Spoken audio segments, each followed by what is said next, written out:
મિત્રો, આપ જોઈ રહ્યા છો એને ન્યૂઝ. હું છું એન્કર અર્પિતા પટેલ. હવે જોઈએ અગત્યના સમાચાર. શ્રાવણ મહિનાના સોમવારમાં આજરોજ કુબેર ભંડારી મંદિર ખાતે શ્રાવણનો બીજા સોમવારે સુંદરકાંડના પ્રવક્તા અશ્વિન કુમાર પાઠક કુબેરી ભંડારીના દર્શન કરવા આવ્યા હતા. શ્રી અશ્વિન કુમાર પાઠક અભિષેક આરતી કરી ધન્યતા અનુભવી હતી. Reporter Hemant Samnani, NN news, Vadodara. દર્શક મિત્રો, NN ન્યૂઝને લાઇક કરો, શેર કરો, સબસ્ક્રાઇબ કરો અને બેલ આઇકન પ્રેસ કરો જેથી આપને નોટિફિકેશન્સ મળતી રહે.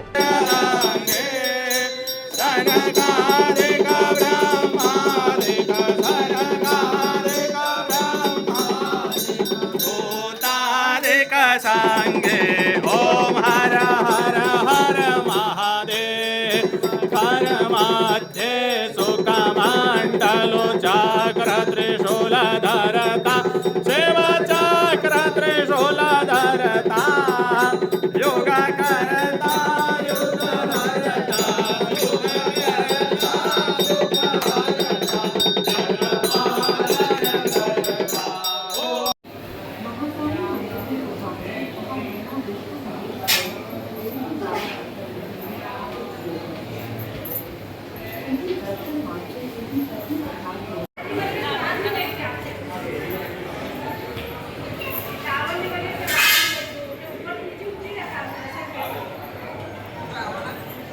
अजभोजदिवक्ता प्रथमो दैभ्यो विवको अह्योच सर्वाञ्जं भयं सर्वाच जातु धान्यो धराचिः पराशुवा अनोरिस्ताम्रो अरुण उदमरुः सुमङ्गलाय चेचेन कोरुद्रा अभितो निक्षुरिताः सहस्रसो वै खाद्गुहेण इमहे अशोजो वज्रपति नीलग्रीवो मिलोहि जो जन्मिन्द्र ते हरि नमो बिल्बिने च कवचिने च नमो परमिने च परुदिने च नमः श्रुताय च श्रुतसेनाय च नमो